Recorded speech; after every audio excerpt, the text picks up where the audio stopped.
Siz Paskal uchburchagini bilarmidingiz? Xo'p, Paskal uchburchagi birlardan iborat. O'rtadagi son ikki chetdagini yig'indisi, ya'ni 1 + 1 2 ni beradi. 2 + 1 3 ni beradi. 3 + 3 6 ni beradi. 6 + 4 10 ni beradi. Xuddi shu zaylda uchburchak hosil bo'ladi.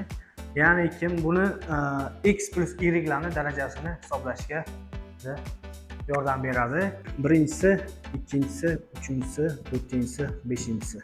Xo'p, bu qanaqa hisoblanadi? Har qanday sonni 0-chi burchak. Xo'p, birinchi daraja x + y ni birinchi darajada shunchaki qolsiz yozsak bo'ladi. x + y.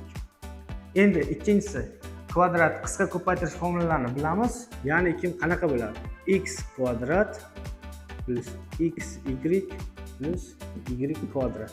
Kubni hisoblashni ham bilamiz. Ya'ni kim x kub plus x kvadrat y x plus bo'ladi x y kvadrat plus y kub.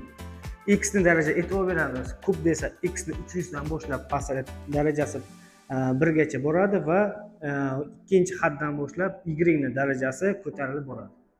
Xo'p, 4-darajaga keladigan bo'lsak, x ni 4-si, x ning kubi, x ning kvadrati, x ning birinchisi.